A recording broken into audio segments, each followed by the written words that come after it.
Thank you so much for watching Landumc Goes There. Please subscribe and hit the like button and the bell notification button.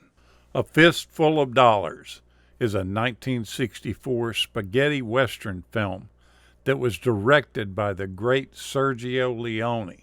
It stars Clint Eastwood in his first leading role and is supported by a huge cast of people that I can't pronounce their names.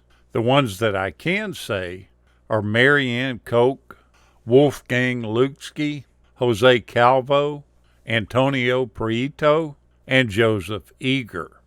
It was filmed on a meager budget, reportedly about $200,000, which Eastwood received around $15,000 for his role.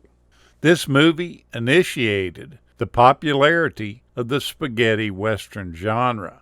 It was followed up by A Few Dollars More and The Good, the Bad, and the Ugly, both of those starring Clint Eastwood. This group of 3 films is known as the Dollars Trilogy, or the Man with No Name Trilogy, and these 3 catapulted Eastwood into instant stardom.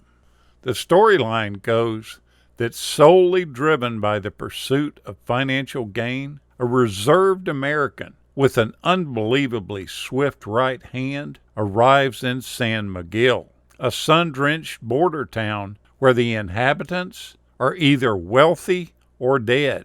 Unbeknownst to this man without a name, the tranquil town presents an ideal opportunity for him to make a fast profit, but he soon becomes entangled in a long-standing destructive conflict.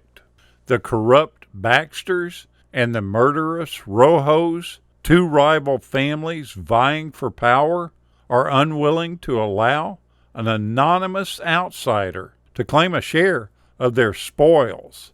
Nevertheless, this dusty newcomer in a poncho has already targeted the ultimate prize, and the only way to obtain it is by manipulating the gangs into a deadly showdown. The question is, how much is a man willing to risk for a fistful of dollars? The movie was identified as an unofficial remake of the Akira Kurosawa film Yojimbo from 1961, and it resulted in a successful lawsuit that was brought against the production company. At this time, very few spaghetti westerns had been released in the United States market, so many of the European cast and crew adopted American-sounding stage names, and this included Sergio Leone, the director. He chose the name of Bob Robertson, along with his constant companion composer, Ennio Morricone. He chose the name of Dan Savio. The director Leone and Clint Eastwood warmed up to each other very quickly, and they grew to love working together. At this time, both of them are really honing their skills on the movie-making process. As time goes on, and both of them get a little bit of experience under their belt, the work that they do in the follow-up films is just amazing. You can smell and feel the atmosphere of the scenes that they shoot, and their pictures just drag you in. Eastwood's contract that he had for Rawhide prohibited him from making movies in the U.S. while he was on break from the series, but the contract did allow him to accept movie assignments that were done in Europe. The film was originally called The Magnificent Stranger, and that title wasn't changed to A Fistful of Dollars until almost 3 days before the movie premiered in theaters.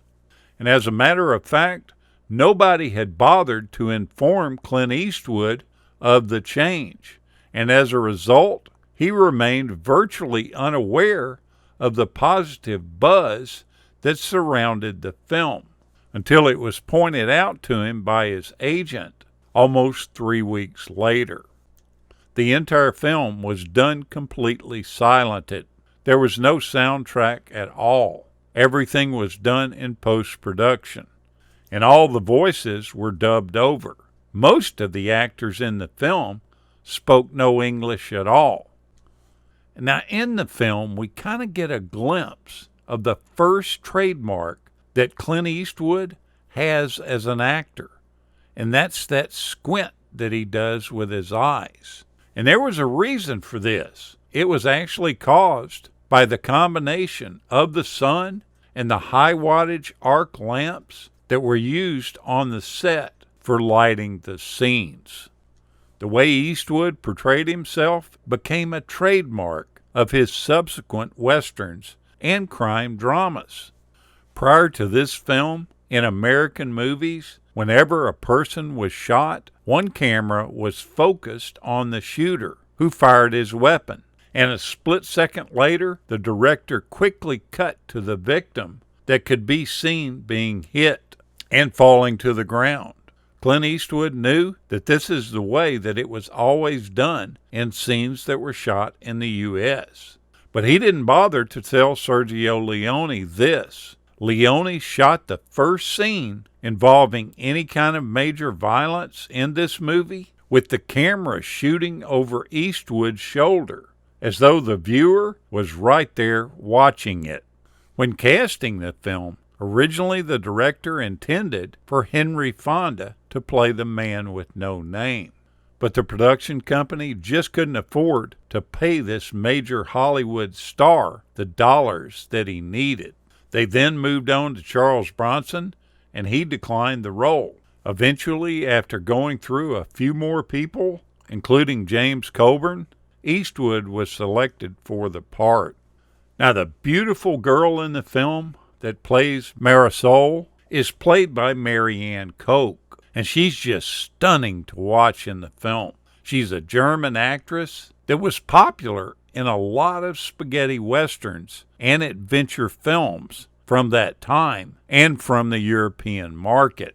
In 1954, she starred in the thriller Night People, where she appeared alongside in a supporting role with Gregory Peck. But she's without a doubt best known internationally for this film. Now, she has a really strange thing that happened to her after she stopped acting, something that you rarely see a popular actress ever do. In 1971, she went back to college and gave up acting altogether. She had resumed enough of her medical studies and received her degree to practice internal medicine in Munich for years and years. And as late as 2014, she still had a medical advice program on the radio. She's quite the amazing actress and a very well-educated professional. Go back and watch this classic film from Sergio Leone. You can't go wrong with it. Thank you so much for watching, and we'll continue to chase the classics.